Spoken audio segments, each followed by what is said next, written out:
Hello friends, சாம் கான்டோஸ் பார்த்தீங்க அப்படின்னா வேறு லெவலில் ஒரு ரிப்ளைவை விராட் கோலிக்கு வந்து கொடுத்துருக்காரு அப்படின்னு தான் வந்து சொல்லணும். ஜென்ரலாக கிரிக்கெட்டில் வந்து ஸ்லட்ஜிங் அப்படிங்கிறது எதுக்காக பண்ணுவாங்கன்னா, எதிரணி பேட்டரை வந்து ஒரு பேட் பிடிக்கிறார் ஆஸ்திரேலியன் பிளேயர் அப்படின்னா அவர் வந்து காண்டு ஏற்றுவாங்க. உன்னால் அடிக்க முடியாது, நீ வந்து வேஸ்ட்டு அப்படிங்கிற மாதிரி ஏதாச்சும் சொல்லி கடுப்பு ஏற்றும் போது அவர் டென்ஷன் ஆகி அடிக்க ட்ரை பண்ணும் பொழுது அந்த யூஸ் பண்ணி வந்து விக்கெட் எடுக்க பார்ப்பாங்க. ஸோ வந்து நம்ம அவங்கள வம்பளுக்கிறோம் அப்படின்னா அவங்க ரெஸ்பாண்ட் பண்ணால் தான் வம்பளுத்தவங்களுக்கு மரியாதை.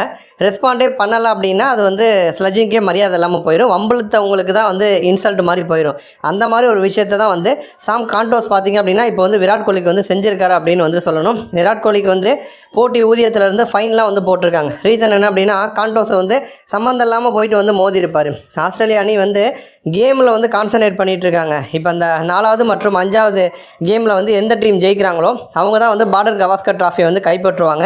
பார்டர் கவாஸ்கர் ட்ராஃபி அப்படிங்கிறதையும் வந்து தாண்டி நம்ம வந்து டெஸ்ட் வேர்ல்டு கப் ஃபைனலுக்கு போகணும் அப்படின்னா இந்த 2 கேம் வந்து நமக்கு ரொம்ப முக்கியம். ஏன்னா ஆஸ்திரேலியா ஒருவேளை இந்த 2 கேமில் 1ல் ஜெயிச்சு 1ல் தோத்தாலும் சரி, இல்லை 2 கேமில் தோத்தாலும் சரி, அடுத்தது அவங்களுக்கு பார்த்தீங்கன்னா ஸ்ரீலங்கா தொடர் வந்து இருக்குது. ஸ்ரீலங்கா கூட 2 கேமில் ஆட போகிறாங்க.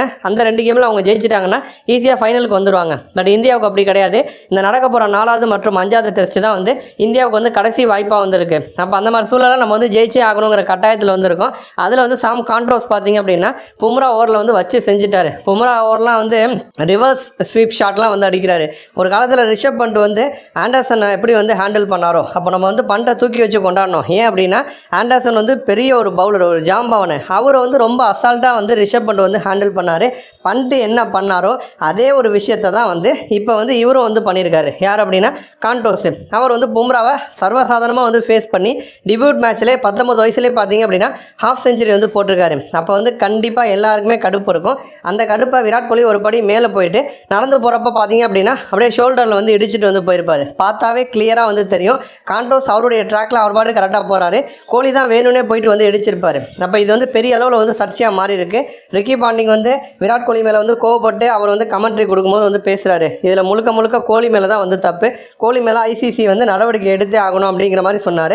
மைக்கேல் வாகன் பார்த்திங்க அப்படின்னா அதாவது பிசிசிஐ கண்ட்ரோலில் தான் ஐசிசி வந்து இருக்குது. இந்திய வீரர்கள் என்ன பண்ணாலும் அவங்க வந்து எதுவுமே பனிஷ் பண்ணுறது கிடையாது, கண்டுக்கிறதும் கிடையாது. இந்திய வீரர்கள் எல்லை மீறி வந்து போயிட்டுருக்காங்க அப்படிங்கிற மாதிரி பார்த்திங்கன்னா மைக்கேல் வாகன் வந்து சொன்னார். அதுக்கப்புறம் இந்த மாதிரி பல எதிர்ப்பு குரல்கள் வந்த காரணத்தினால இப்போ போட்டி ஊதியத்திலேருந்து 20% விராட் கோலிக்கு வந்து அபராதமாக வந்து போட்டிருக்காங்க. அதெல்லாம் ஒரு புறம் இருக்க, இன்னொரு புறம் வந்து கான்டோஸ் பார்த்திங்க அப்படின்னா விராட் கோலியை கூப்பிட்டு வச்சு செல்ஃபி எடுத்திருக்காரு. ஆல்ரெடி வந்து கோலி இவரை தான் கலாச்சாரு. இப்போ அவரையே கூப்பிட்டு வச்சு செல்ஃபி எடுத்தால் கோலிக்கு எவ்வளோ காண்டாகும். ஸோ அதை தான் வந்து கான்டோஸ் பண்ணியிருக்காரு. அது மட்டும் இல்லைங்க, செல்ஃபி எடுத்ததோட மட்டும் இல்லாமல் எனக்கு டீமில் ஃபுல் ஃப்ரீடம் வந்து கமெண்ட்ஸ் வந்து கொடுத்துட்டாரு. அதிரடியாக ஆட சொல்லிட்டாரு.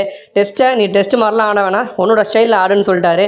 பும்ராவை 2வது இன்னிங்ஸ்லேயே நான் வந்து விட மாட்டேன், என்னோட ஸ்டைலில் வந்து திரும்ப பும்ராவுக்கு நான் வந்து ரிப்ளை வந்து கொடுப்பேன் அப்படிங்கிற மாதிரி சும்மா இருந்த மனுஷனை விராட் கோலி வந்து உசுப்பேற்றி விட்டார் அப்படிங்கிற மாதிரி கான்டோஸ் பார்த்திங்க அப்படின்னா விராட் கோலியே காண்டாகிற அளவுக்கு வந்து சில செய்கையை வந்து செஞ்சிட்ருக்காரு. நன்றி.